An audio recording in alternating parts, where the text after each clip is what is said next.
Ahoy from BA. This is a Rorschach Ocean update from the 10th of June 2025, a summary of what's going down in the 70% surface of the Earth covered in salt water.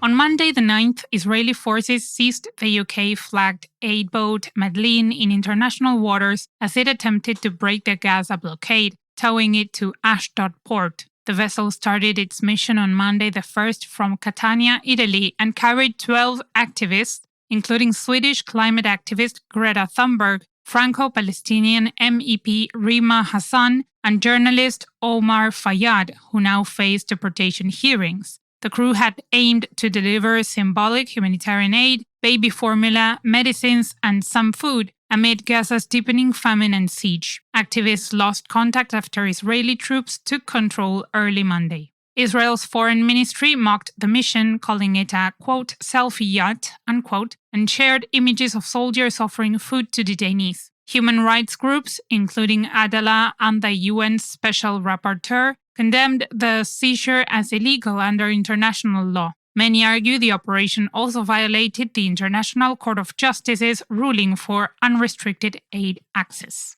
On Tuesday the 3rd, a fire broke out aboard the cargo ship Morning Midas, forcing its 22-member crew to abandon the vessel about 300 miles or 480 kilometers southwest of Adak, Alaska, in the North Pacific Ocean. Zodiac Maritime operated the ship, which was carrying about 3,000 vehicles, including 800 electric ones, on a route from Yantai, China, to Lázaro Cárdenas, Mexico. The U.S. Coast Guard coordinated the crew's evacuation and dispatched air and sea units to assist. Smoke first appeared from a deck carrying electric vehicles, which pose a high fire risk due to their potential for reignition. 3 nearby vessels joined the response as Zodiac Maritime focused on salvage efforts. The incident follows rising concerns in the shipping industry about fires on vehicle carriers and container ships. From the North to the South Pacific. On Friday the 6th, Greenpeace activists disrupted an industrial longline fishing operation near Australia and New Zealand, ahead of the upcoming UN Ocean Conference.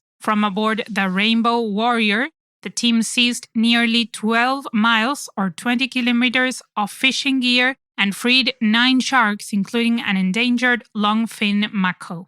They removed over 210 baited hooks from an EU-flagged vessel and documented the capture of endangered species. Greenpeace also published a new analysis revealing that blue sharks made up almost 70% of the catch by EU vessels in 2023. The group condemned longliners as destructive and urged world leaders to protect 30% of oceans by 2030 through the Global Ocean Treaty. Greenpeace is also calling on Australia's re-elected government to ratify the treaty within 100 days and create new marine sanctuaries. Meanwhile, in the Atlantic Ocean, a satellite image captured on Wednesday the 4th by EUMETSAT, the European operational satellite agency that monitors weather from space, shows Saharan dust moving westward over the Atlantic Ocean near the Cape Verde Islands. Strong surface winds lift dust particles from the Sahara Desert into the atmosphere, allowing them to travel thousands of kilometers. When the dust reaches populated areas, it can lower air quality and cause respiratory issues, as well as disrupt flights. However, over the ocean, the dust acts as a natural fertilizer, triggering blooms of phytoplankton that support the marine food chain. EUMETSAT's meteorological satellites play a key role in monitoring such events, aiding early detection of severe weather and improving climate forecasts. Check the link in the show notes to see the satellite image. Still in the Atlantic, French researchers are launching an unprecedented mission this summer to locate and study over 200,000 barrels of radioactive waste dumped in the Atlantic Ocean between 1946 and 1990. These barrels, coated in bitumen and cement, were discarded in deep abyssal plains, once thought lifeless but now known to support diverse ecosystems. Now scientists remain unsure about the barrels' condition and environmental impact. The Notsum project will map around 2,300 square miles or 6,000 square kilometers of the seabed using high-resolution sonar and the Uli-X autonomous submarine capable of reaching extreme depths. Following the mapping, the team will collect sediment, water, and marine life samples to assess potential radiological risks. Let's sail to the Indian Ocean.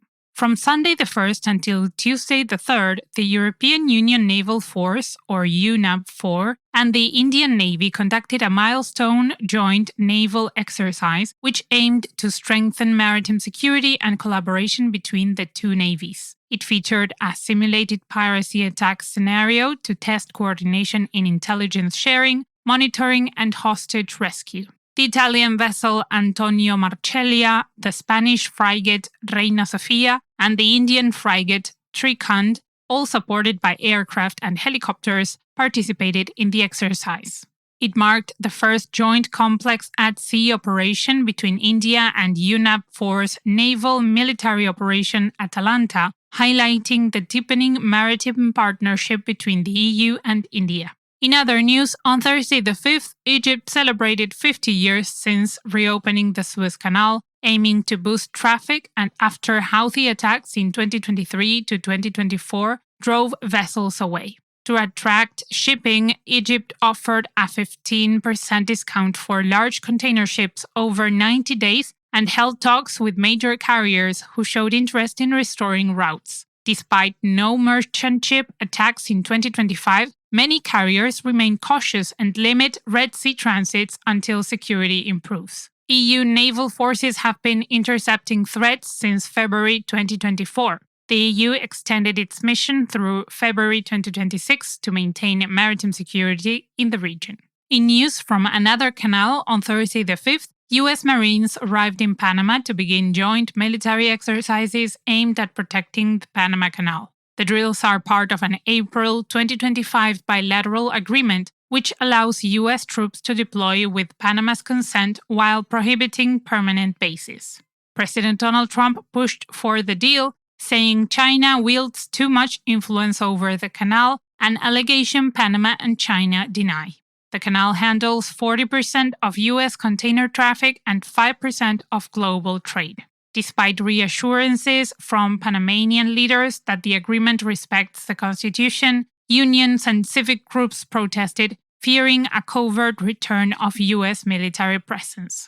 On another note, journalist Lara Bulens's analysis, published on Sunday the 8th, says that as Arctic ice melts 4 times faster than the global average, new shipping routes are opening, boosting maritime traffic and worsening the climate crisis. Vessels now navigate longer distances, especially along the Northern Sea route, increasing pollution in this region. Black carbon emitted by ships burning heavy fuel oil darkens ice and accelerates melting by absorbing sunlight. Increased traffic also harms biodiversity through noise, waste, and oil spill risks. Scientists warn that without strict regulations, growing Arctic shipping will trigger irreversible environmental damage with global consequences. The economic gains of faster routes must be balanced with aggressive climate protections to safeguard the Arctic's ecosystem.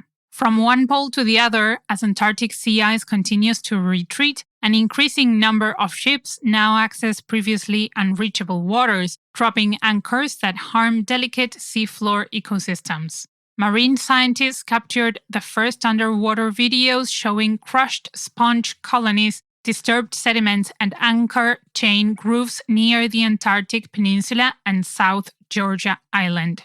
These anchors destroy vital habitats, including ancient giant volcano sponges that may live up to 15,000 years. Ship anchoring disrupts marine life, crucial for water filtration, carbon storage, and providing shelter to diverse species like octopuses, sea stars, and fish, key to the wider ecosystem that supports wildlife like penguins and seals. Closing with the Black Sea on Friday the 6th during a press briefing at the Ukrainian embassy in Washington, Pavlo Paliza, Deputy Chief of Staff to President Zelensky, said that Russia plans to occupy all Ukrainian territory east of the Dnipro River and push toward Odessa and Mykolaiv to cut Ukraine's Black Sea access.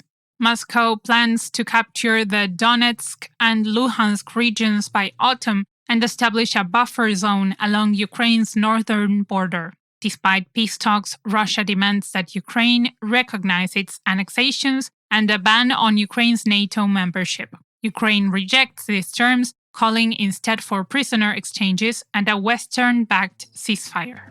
And that's it for this week. Thank you for joining us. We are looking for someone to write the ocean update about the 70% of the world covered in salt water. Send us an email at info@rorschach.com with Ocean Writer position in the subject line if you'd like to join the Rorschach team. Check out the job description with the link in the show notes. See you next week.